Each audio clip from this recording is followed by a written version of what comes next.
And this is Montrose Beach. A beautiful beach, northeast of Edinburgh.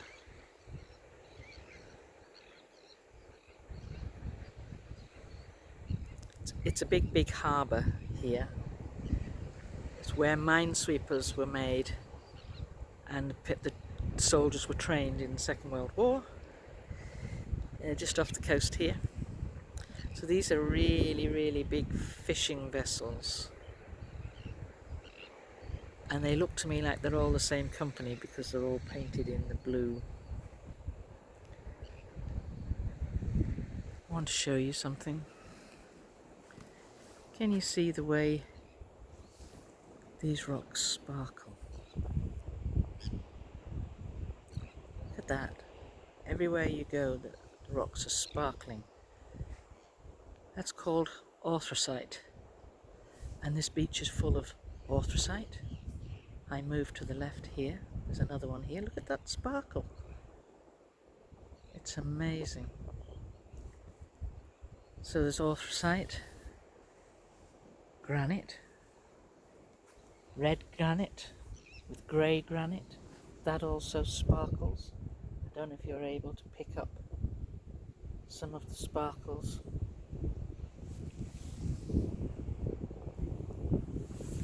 Just look at the way this anthracite sparkles in the sunlight. That is just amazing. See if I can catch it.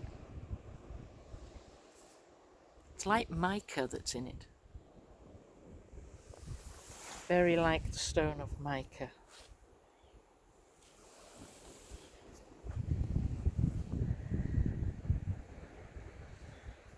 It's quite a high tide last night, which is surprising because it was a new moon, not a full moon.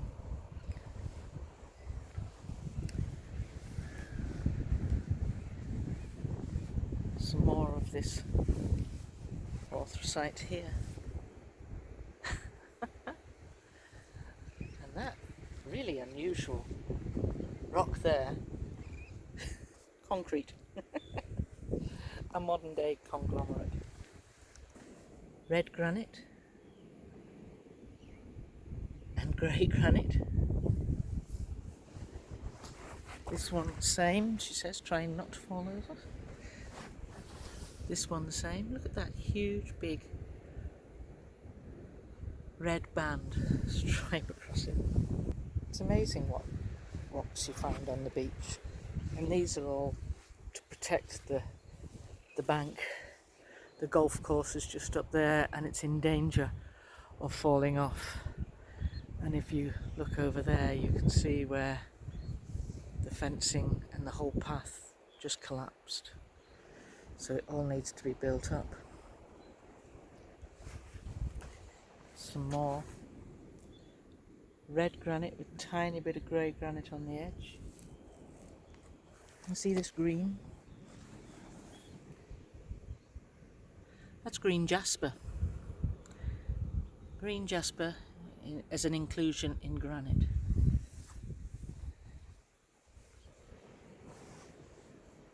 There's coal on here as well because this area was a mining area. It's amazing what rocks appear. All the different colours in there. I should have brought some water with me to put on to show you. Here. See the banding here? Very clear. And another little one there. Appreciated jasper, green jasper, ocean jasper, serpentine, to name but a few. Flint. It's quite amazing. Quartzite as well. The amount of rocks that I found. But I can't take every pebble on the beach. So, anyway.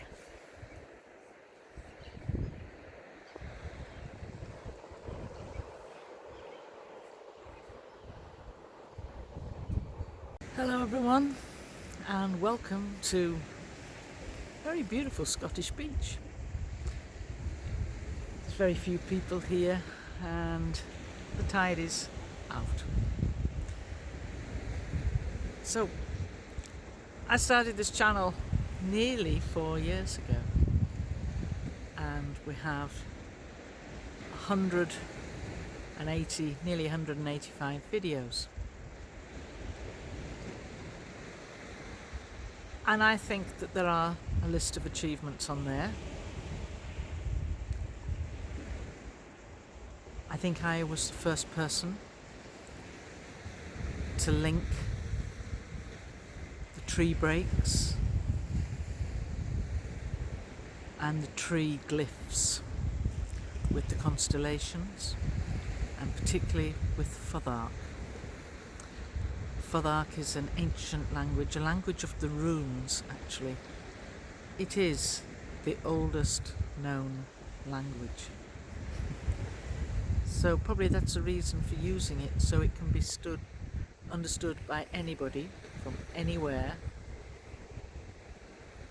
at any given time in history. And I think that the forest people, Sasquatch, that's your new people, to give them their correct name. I think they know this. That's why they use it. I believe it's not only used by them, but by elemental and by off-planet.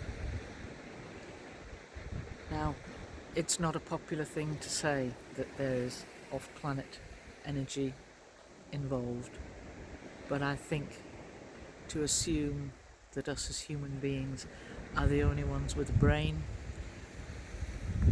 with the ability to communicate, and we have to change that thought. So I think that was probably my primary achievement on this. Well, I've arrived at a little place just outside of Brechin, Abelemno, very Italian sounding name. I'm the only person here. Nobody else in the car park. Bizarre. And we're going to have a look at some standing stones, and there's a very good reason why I want to show them to you.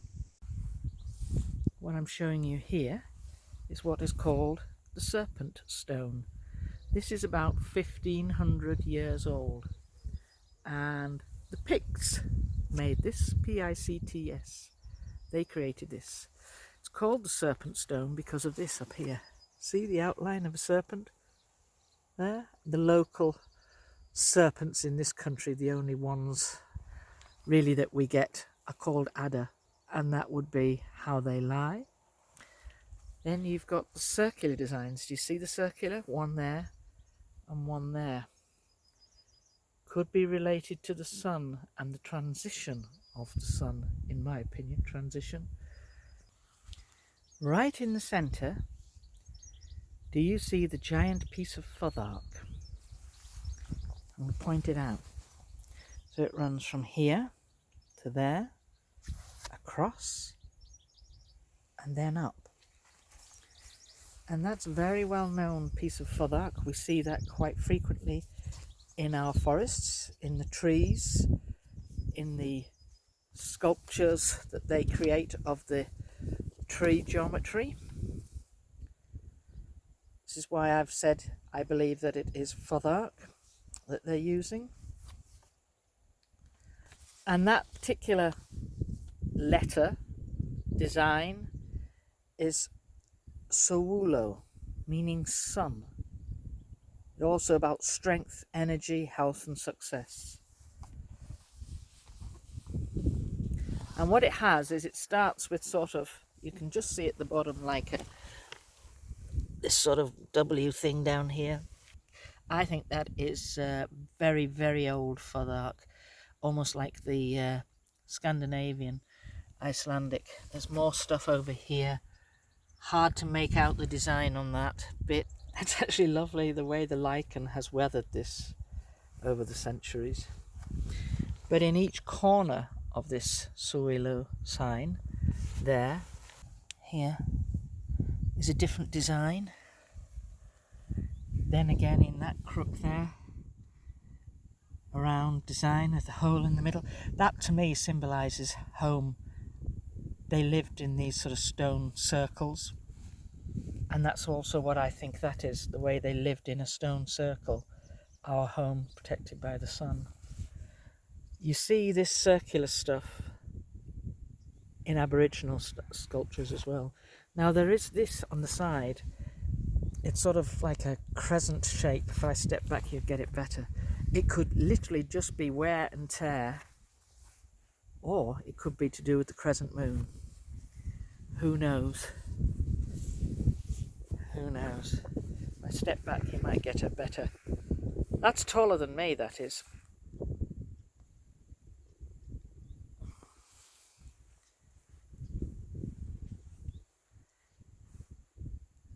It's about 6 inches taller than me, and there'll be a good part of it underground as well. So that bottom corner is the artist's impression of what they think it looked like. Then moving up, that's what they think the Suelo looked like with the two suns. See the designs in there, and then the serpent.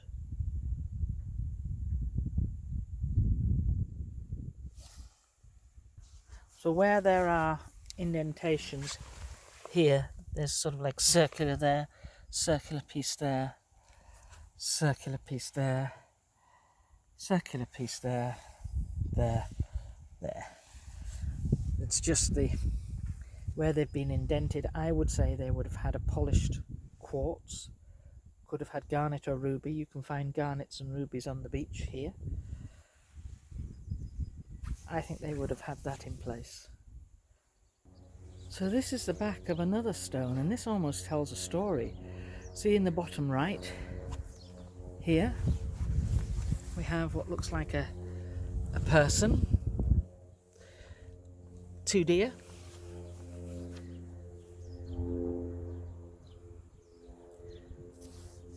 animals. That's on horseback, isn't it? Somebody there looks like they're on horseback. And there's Suelo again, featured at the top. Looks like a bicycle. You can see the crescent moon. Two men on horseback. Chasing deer. I think this is a deer hunt. I think they're chasing deer. There's another person there. And they appear to have some sort of cloth over them.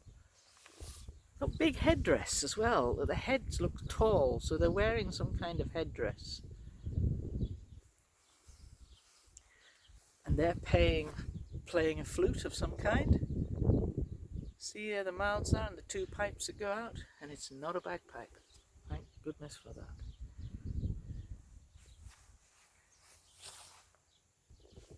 I think that's a centaur, as you can see sort of like the body of the animal then coming into a man's body.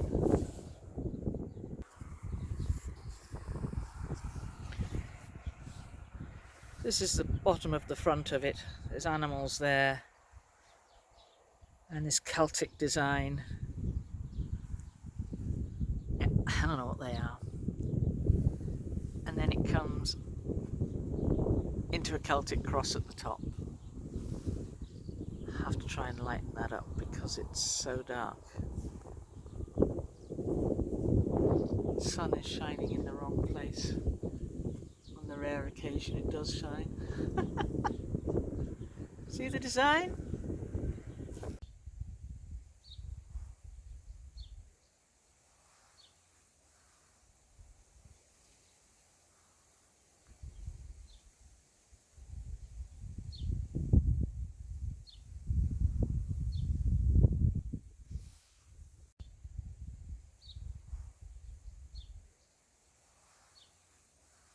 The second is how they see, and I think we need to acknowledge that they are super tetrachromats.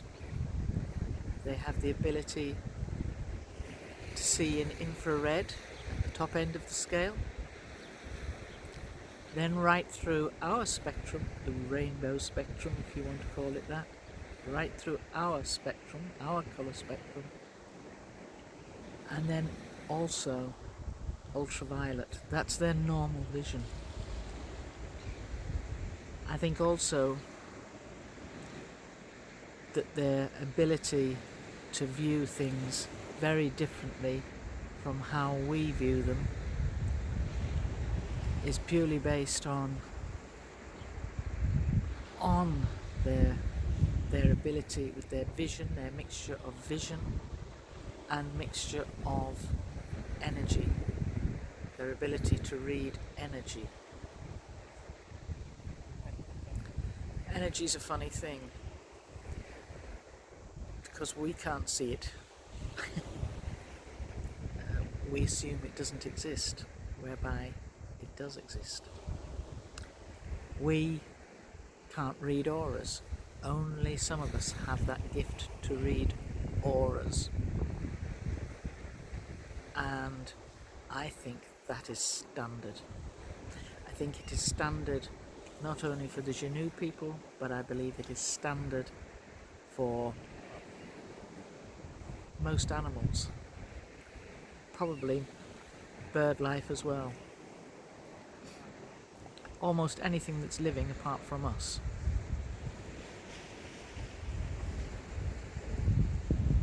That man behind me searching for a stick for his dog. Sorry about that. Been wandering up and down in front of me before. I'm thinking, go away! He just wants a stick for his lovely dog.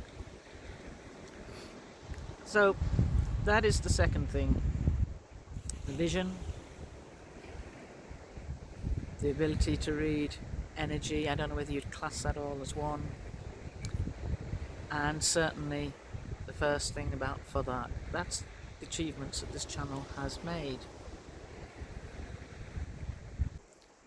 I hope you all have some ability now when you're out looking for Sasquatch, the Genu people, that you know what you're looking for, you know what you can utilise. These are just tools to help you. I thank you for watching the channel. I thank you for following the channel, and for those of you who've commented. Thank you. So I wish you a lot of good luck in the future, and peace. Be kind to one another. I'm going to leave you with some bits and pieces. I'm just going to show you what I see in front of me. It's quite pretty.